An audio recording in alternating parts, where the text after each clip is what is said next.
long time, this could change your life? I mean, considering all you've been through. I think it just, like, put me in the grace of God for another couple years. So, I mean, I feel like if you win, You're not asking for too much. If you win the Indy 500, you at least get like a 2 or 3 year grace period with him. I feel like so. For me, honestly, I haven't really thought a lot about it. It's something that I feel like happens if you're well prepared enough and you do all the right things on Sunday, and the team does all the right things, and then you have a chance at it. Before that, it's just dumb to think about. I won't let myself get caught up in what if and God, if I do this and that. There's way too many things that have to happen. Do you let it cross your mind? I remember when you came into NASCAR with Red Bull, and you. I try to forget that. But I mean, you said at the time, at your sort of debut press conference, that basically you were making a practical decision. All the money your parents had invested in your career and everything, it was almost like a thing.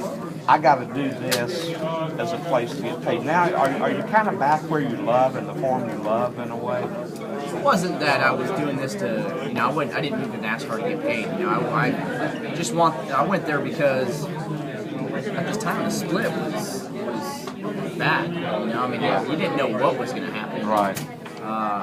Champ Car, the writing was on the wall that Champ Car was going to go away, and at that point, IRL, their schedule didn't really excite me. Where it was just all ovals in an Indy car and not a lot of road courses, and I just. At that point, I was on a team that you didn't know they were going to go to the IRL because Jerry Forsythe was just so against it. So I just did it for a job, honestly. And, at that point, I think people just thought that I made the decision, the money's there, it's easy to go. And it was hard, and my heart, I love open wheel racing. And, right now, I'm just, I'm looking at things that give me the best opportunity in my life just to be happy and have fun. And, we all know money helps, but it's not the most important thing. And I'm just kind of taking it all in one day at a time. Really just, for me, I look at it, it's a simple decision. With Roger Penske, if he wants to offer me a job and offer me races and keep doing that, I'm not going to turn it down, no matter what series it's in. So that's just kind of where I stick at, and everything else, I just kind of go along with it and see what happens.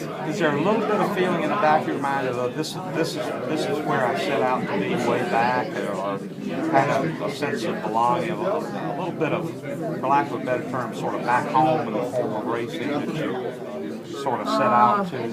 No, it's just, for me, it's just the having the chance to do this. It's the enjoyment factor of it. It's not like I'm back home.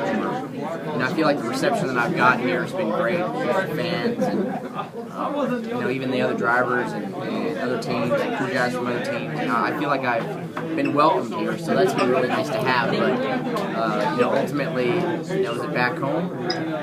I don't even know what that feeling is. I don't know what it's supposed to feel like. I just know right now I've enjoyed being here so much, and to be here as a Roger Penske driver is just a dream come true. And I really haven't even experienced it yet. I can't wait till Sunday when I finally get introduced. Yeah. When this race starts, these cars tow so well, they draft so well. It's almost like another version of Talladega.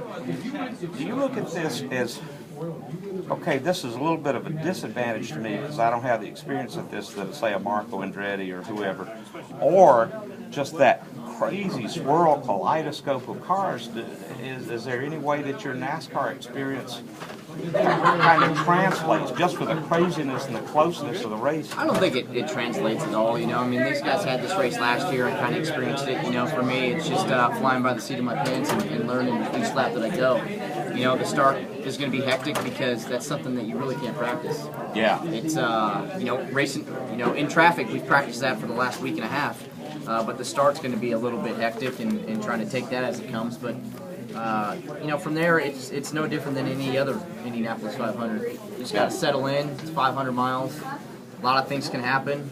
And I guess the way I look at it, that if I do everything right and I can run a perfect race or close to a perfect race and make no mistakes, if the team makes no mistakes and we have good pit stops and everything goes with that, we will have a chance to win this race. That's how